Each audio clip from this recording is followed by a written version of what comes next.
जय हिंद बच्चों। आइए आज हम लोग केमिस्ट्री में कुछ ऐसे टॉपिक्स हैं जिसके बारे में थोड़ा इसको सरलता से अध्ययन करते हैं, क्योंकि बहुत सारे स्टूडेंट की ये समस्या है कि सर हम इसकी परिभाषा तो याद कर लेते हैं लेकिन इसको समझते ही नहीं।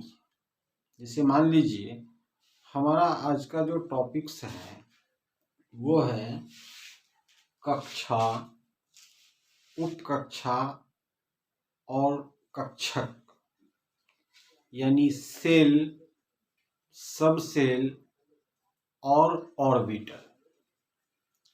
यानी परमाणु संरचना के अध्ययन में जो हम लोगों के द्वारा पढ़ाया जाता है, लेकिन उसकी परिभाषा तो याद हो जाती है लेकिन उसको स्टूडेंट समझते नहीं।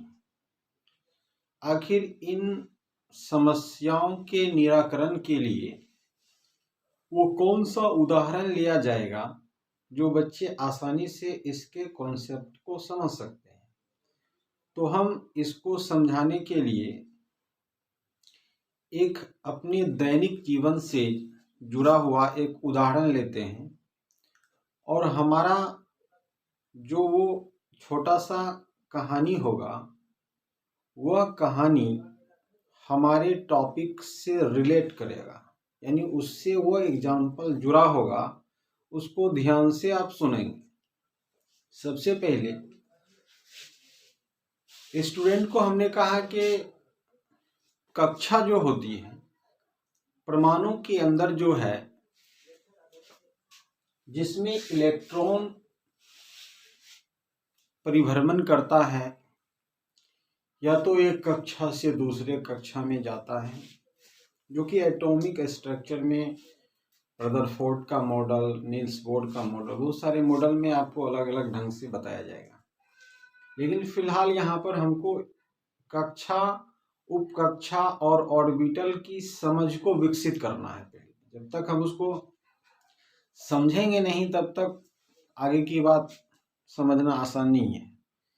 तो इसके लिए यहाँ हमने ये कहा कि जो कक्षा होती है परमाणु का, वह छोटे छोटे टुकड़ों में बटे होते हैं, जिसको उपकक्षा कहा जाता है, SPDF यानी सब सेल। और फिर हमने कहा कि परमाणु के अंदर एक ऐसा एरिया होता है जिस एरिया में इलेक्ट्रॉन के पाए जाने की संभावना, प्रायिकता या अंग्रेजी में प्रोबेबिलिटी सबसे अधिक होती है, उसी एरिया को ऑर्बिटल कहा जाता है। तो स्टूडेंट ने बोला तो हम फिर भी सर हम नहीं समझे। बोला आइए हम इसको एक दैनिक उदाहरण से समझने का प्रयास करते हैं। तो हमने कहा कि हम एक जगह दुल्हन देखने गए। क्या देखने गए? दुल्हन। तो वहां पर एक ही परिवार में 5-7 लोगों की जो शादियां हुई थी, और जिसको आप लोग कहते हैं बहुभोज, तो उसमें हमने इनवाइट में गया। तो हमारा कहानी आपके टॉपिक से रिलेट करेगा। तो हमने क्या किया कि अपने गाड़ी से उस दुल्हन के घर के पास उतरा और तब जाके हम उसके आंगन में प्रवेश किया। और यहाँ पर ध्यान से समझेंगे, हमने उसके आंगन में प्रवेश किया, यानी सड़क से निकलने के बाद हम उसके आंगन में प्रवेश किया। इधर परमाणु के अंदर हम जा रहे हैं, उधर दुल्हन के आंगन की तरफ जा रहे हैं। यहाँ हमको परमाणु की कक्षा मिलेगा उधर दुल्हन की आंगन मिलेगा। फिर हमने आगे बढ़ा तो दरवाजा मिलता है। दरवाजा मिला, इधर हम परमाणु के अंदर जा रहे हैं तो हमें उप कक्षा मिलेगा, क्योंकि कक्षा जो है वो छोटे छोटे टुकड़े में बटे होते हैं। यानी यहां हमको मिला दरवाजा, उधर मिला उप कक्षा SPDF। फिर हमने इस गेट को पार किया तो हमने उसके रूम में प्रवेश किया। फिर इस उपकक्षा के अंदर एक ऐसे जगह पर हमने गया जिसको यहाँ पर ऑर्बिटल के नाम से जाना जाता है। और दूसरी बात यह है कि इस बेडरूम के अंदर कोने में एक बेड लगा था और उस बेड पर बहुत सारे दुल्हन बैठे हुए थे। यानी कि बहुत सारे का मतलब 5-6 की शादी एक बार ही हो गया तो 5-6 दुल्हन एक ही जगह बैठी हुई थी। तो हमने सोचा कि कहीं एक ही दुल्हन होगा, लेकिन बहुत सारे थी। तो हमने सोचा कि इसका मतलब ये हुआ कि कमरे के अंदर यानी रूम के अंदर का एक ऐसा एरिया जहां दुल्हन के पाए जाने की संभावना सबसे अधिक होती है।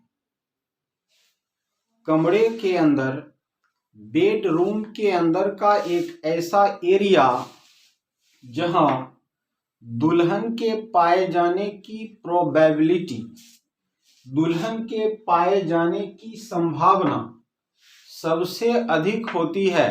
जिस कोना में, उसी एरिया को ध्यान में आप रखें और फिर चलें परमाणु के अंदर। परमाणु के अंदर हमने प्रवेश किया तो हमने देखा कि परमाणु के अंदर भी एक ऐसा एरिया है जहां इलेक्ट्रॉन के पाए जाने की संभावना सबसे ज्यादा होती है। जिस एरिया में इलेक्ट्रॉन के मिलने की संभावना सबसे ज्यादा होती है उसी एरिया को ऑर्बिटल कहा जाता है, उसी एरिया को कक्षक कहा जाता है। उधर हमने कहा कि हमने गया, हमें मिला आंगन। परमाणु के अंदर गया तो हमें मिला सेल, कक्षा। हमने फिर कदम बढ़ाया तो हमें मिला दरवाजा। परमाणु के अंदर गया तो हमें मिला उपकक्षा SPDF। हमने अगला कदम बढ़ाया तो दुल्हन का बेडरूम मिला और हमने उधर गया तो वहाँ एक एरिया मिलता है। उधर हमने देखा कि एक कोने में बेड लगा हुआ है और उस बेड पर बहुत सारे दुल्हन बैठे हुए हैं। यानी कमरे का एक ऐसा एरिया जहां दुल्हन के पाए जाने की संभावना सबसे ज्यादा होती है। ठीक उसी प्रकार से परमाणु के अंदर का एक ऐसा एरिया, एक ऐसा जगह जहां इलेक्ट्रॉन के पाए जाने की संभावना सबसे ज्यादा होती है, उसी एरिया को ऑर्बिटल कहा जाता है। तो इस स्टोरी की मदद से, इस कहानी की मदद से हम लोग ऑर्बिटल की समझ को विकसित करेंगे और हमें पूरी उम्मीद है कि आप ऑर्बिटल को जरूर समझे होंगे। तो हमने पूछा एक स्टूडेंट से, क्या ऑर्बिटल समझ में आ गया, याद हो गया? तो उसने कहा जी सर समझ में आ गया। बोला भूल जाओ। हमने कहा भूल जाओ। उसने कहा सर हम तो भूलते ही नहीं हैं। बोला क्यों? बोला सर आपने इसको दुल्हन से जोड़ दिया, क्योंकि हम दुल्हन को भूलते ही नहीं।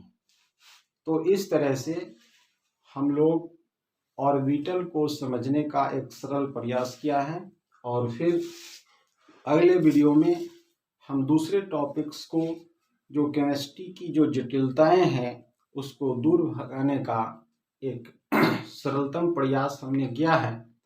तो हम अपनी बातों को यहीं पर समाप्त करते हैं और हम आपसे अलविदा लेते हैं।